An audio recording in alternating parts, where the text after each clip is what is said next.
Hello and welcome to the Roving Ranger Strange as News from Bree, the all things Tolkienian newsletter bringing you life and works, events and shows, scholarship and fandom, merchandise and franchise, as well as interalia, an eclectic mix of entertaining, insightful and thought-provoking links from science fiction and fantasy, films, books, all media, and things that you will generally love if you appreciate Middle-earth and more. My name is Marcel Bullis, I am the Tolkienist, and here's the first edition for Spotify and YouTube, as I said, originally the 150th Roving Ranger, a Jubilee edition.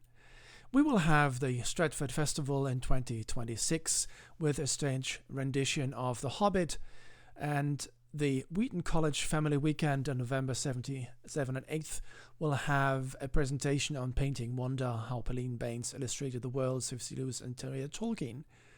In a recent newsletter of the Cité Internationale de la Tapisserie Aubusson, where the Tolkien tapestries and 2 rugs are made, it was noted that the Paris exhibition of their Tolkien-inspired work has drawn more than 50,000 visitors.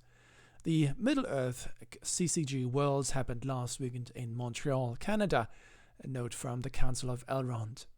The Hobbit will also be shown at the Children's Theatre of Madison in February 2026, as well as the Dubama Theatre, Cleveland Heights, and Ohio in December 25 to January 26. Alida Moe has a report of the Win Fonstedt Middle-earth MAC exhibit at UW Madison, and it's a pity, but the revived Middle-earth Fest in Birmingham has been cancelled. The Lord of the Rings musical in Singapore has a number of reviews from Straits Times, Bikchomi Boy, Time Out, and Tetler Asia, and you will have to read a number of quotes with the website that I have with Steady, my crowdfunding page. On scholarship and fandom, Stephen C. Winter has Aya Iarendil Elenion and Kalima, what did Frodo say in Shelob's Lair, as well as none could rival her, Shelob, the great last child of Ungoliant, to trouble the unhappy world. We learn of the history of Shelob and her relationship with Sauron and with Gollum. Doubtful Sea has ruining things. Dimitra Femi has Tolkien Tuesday, Tolkien Silmarillion, Beasts, Dinosaurs, and the Prehistoric Past. Douglas A. Anderson has Tolkien Society Award and Oxmoot 2025. James J. Schultz with the Journal of Tolkien Research has Romanticism in Tolkien's The Hobbit, Nature and Domestic Life as a Force for Good. Robin Reed has The Wife's Lament at Substack. Giuseppe Pezzini has another book coming out, J.R. Tolkien and G.B. Smith with Wind in Our Ears, thanks to Tolkien Guide. Tom Hillman has The Art of Mercy and Middle-earth paintings inspired by Tolkien's Legendarium by Miriam Ellis on YouTube. Oronzo Chili has Tolkien Trains and 2 Discoveries, Mechanon Hornby, and British Communist, Michael H.R. Tolkien's Letters to the Evening Dispatch, 1944, and the Catholic Herald, 1948. One of the speakers of the New York Tolkien Conference could not participate, and has made a talk available, Songs of Power in the works of J.R.R. Tolkien. For those of you who have never read this classic, Why Gandalf Never Married by Terry Pratchett, made available by Ansible.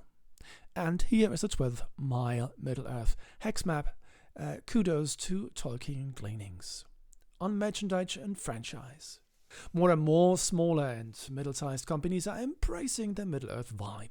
Hobbit Harvest Celebration Afternoon Tea in San Jose, Hobbit Festival in Valencia, PA, the Party of Special Magnificence September 22, and Paints and Pines Hobbit Day and Nunchuck Brewing September 21. How the Fellowship of the Ring explained post 9/11 America is on Vox with a paywall, but you should alternatively read Tom Emanuel's The Lord of the Rings in a post 9/11 world on his Substack.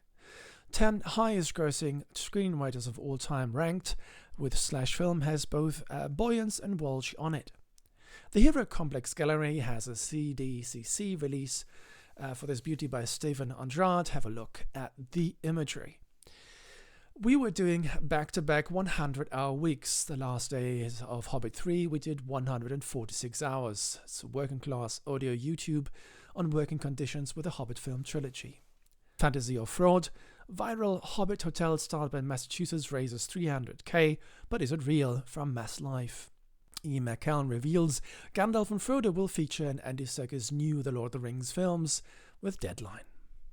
On Interalia, you have the Oxford Sausage with a splendid post on Map Back in Oxford, contemporary to Tolkien. After many years of a Tolkienian theme when landing in New Zealand, the Wellington Airport unveils massive new sculpture and terminal with Stuff NZ. One Piece Season 2 with Netflix has a trailer. The Hugo Awards have been announced thanks to File 77. The Will Sherbert has Romantic Transformations Part 1, Romantic Authorship in Ex Machina 2015. A bright new chapter for Hobbit Preschool and Childcare Centre in New South Wales, Australia. Christopher Lockett has an exceptional piece combining Pratchett, Tolkien Echo, and the beauty that is Labyrinth on his Substack. Arthur K.A. Leahy has a collection of medieval plays from Yukon to download now that Yukon has shuttered the Medieval Studies program. Please note, Tolkien makes an appearance. Elizabeth Bear has the cozy, grimdark, heroic fantasy scene wave and a bunch of stuff about villains. Please note, Tolkien makes an appearance.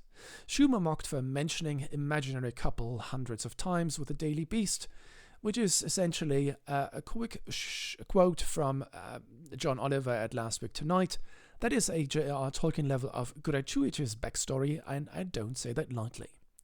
That's it for today, and we'll see how things go with the next editions. It's just an experiment. Bear with me. We'll see you next time.